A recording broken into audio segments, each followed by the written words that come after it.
prove their case. And then Many all corrections, 30 kilometres, and and one claim their amazing in the morning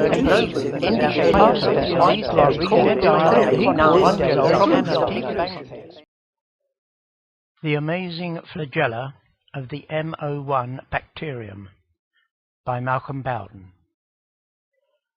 There is a most interesting article in the Proceedings of the National Academy of Science entitled Architecture of a Flagella Apparatus in the Fast-Swimming Magnetotactic Bacterium MO1 by Ruan et al.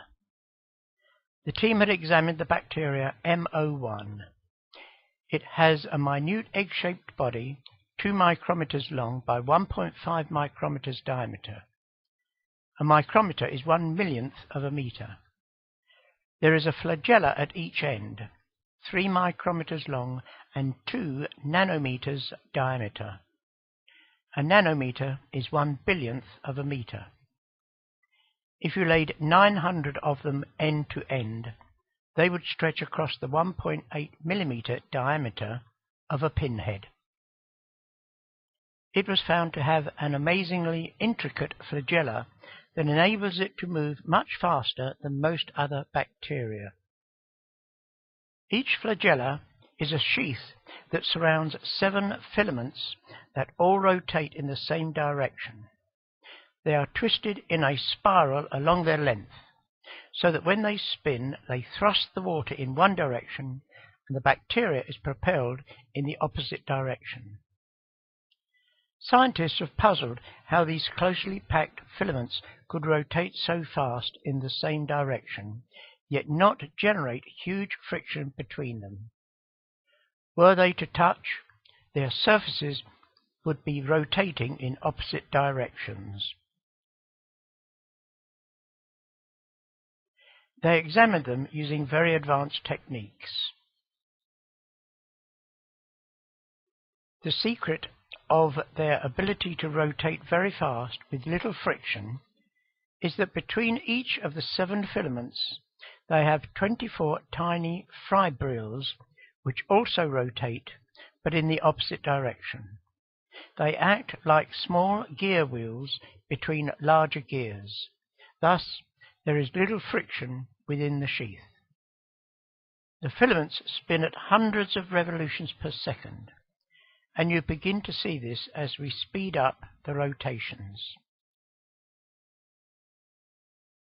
Enclosing the filaments in a sheath increases the propulsion by 9 times, compared with an unsheathed bundle, and 3 times the power of the unsheathed bundle of Salmonella and E. coli. This very efficient, high-powered structure enables the bacteria to travel at 300 micrometers per second. This bacteria is one of a class of the very simplest of cells known as prokaryotes that have ever been found. They multiply by the DNA dividing and the cell then splitting in 2. Evolutionists have claimed that they have found prokaryote cells and the more complex eukaryotes in the Precambrian. This is the strata devoid of any animal life just under the Cambrian, in which massive numbers of complex life forms suddenly appear. Even evolutionists call this sudden appearance of life the Cambrian explosion. It contains thousands of species of very complex animal life, such as ammonites, belemnites, etc.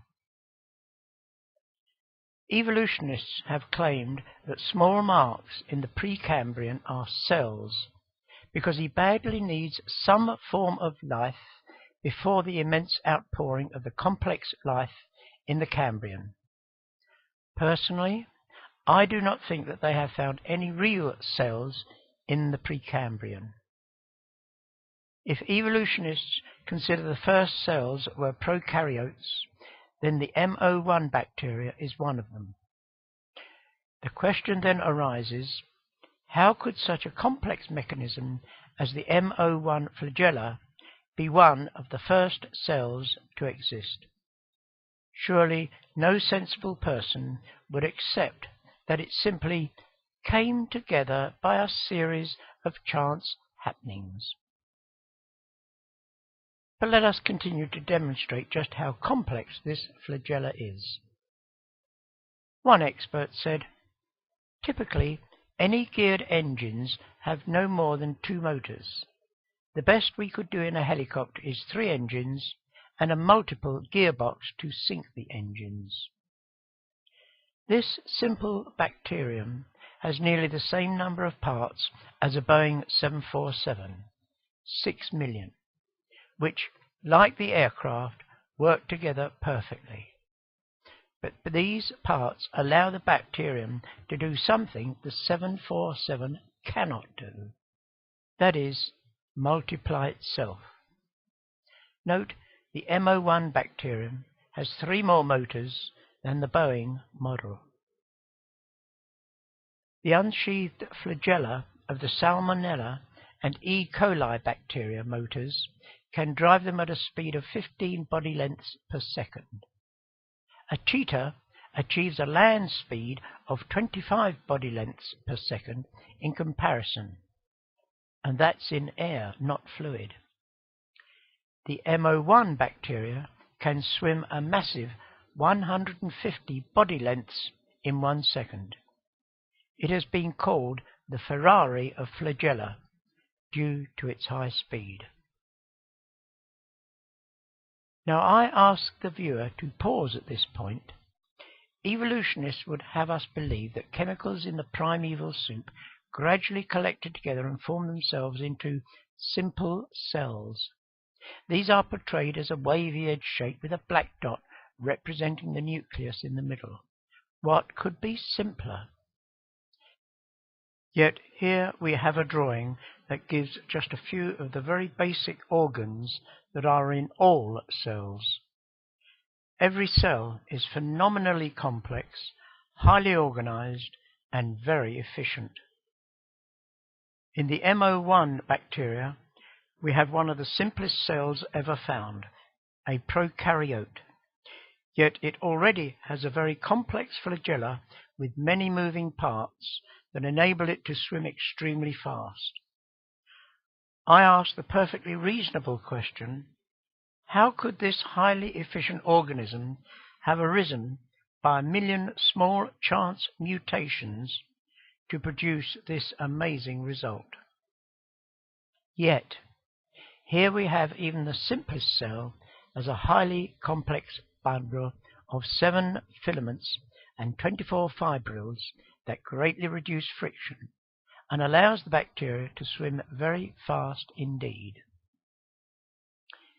If these prokaryote cells are the simplest cells ever found, I challenge any evolutionist to explain why not a single earlier and simpler bacteria has ever been found that could have been a precursor. Their confident claim that a very simple cell was formed first that later became more complex is smashed by this tiny but very complex bacteria. I ask the perfectly reasonable question, how could this highly efficient organism have arisen by 1 million small chance mutations to produce this amazing result? Surely it shouts at any reasonable person that this bacteria has been designed by a highly intelligent designer.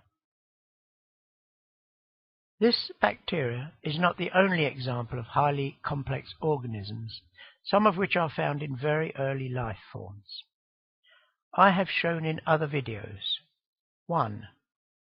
The kinesin motors in every cell. Compounds made in one place may be used in another place.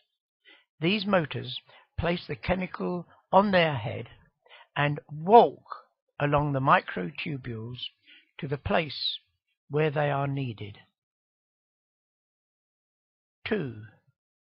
The repair of DNA in cells where it has been damaged by ultraviolet rays. The damaged section is snipped out and the correct pairs of nucleotides automatically connect up. 3. The highly complex network of chemical compounds in the human body. Just one small defective compound can have a disastrous effect upon a person's health. All these examples really had to be designed right first time, as it is impossible to accept that any one of them could have been put together part by part slowly over millions of years. Anyone who insists that nevertheless evolution did actually take place is not just being blind to the truth, but willfully blind. Indeed, it is obvious that no matter what good, reliable, scientific evidence is presented to them, they must dismiss it, because evolution is the only theory that allows them to claim God does not exist. Therefore, as there is no afterlife or final punishment, they can do whatever they want to do. This is the root cause of the frantic and ferocious opposition there is to the creation evidence. What about those Christians who hold to theistic evolution? It seems to me that many of them, faced with the good scientific evidence for creation, they nevertheless feel compelled to publicly give lip service to evolution, simply because they fear the ridicule and fierce opposition of their non-Christian fellow workers, particularly if they are in a field of science. They therefore keep quiet. A well-known scientist who has written in defense of theistic evolution was at one of my talks. Here was his chance to ridicule the creation evidence, but he asked not a single question and left fairly quickly at the end. Every man will one day stand before a holy God, and he will separate the sheep from the goats. Even for Christians, they will be tested by fire, and all the wood, hay, and stubble will be burnt out of them, as we read in 1 Corinthians 3, verses 11 to 15. This will include the foolish adherence to theistic evolution and everything that they strongly believe in that is contrary to the real truth regarding creation, doctrine, and beliefs. Only then will they find just how willfully blind they have been. I hope you found that interesting. Thank you for your attention.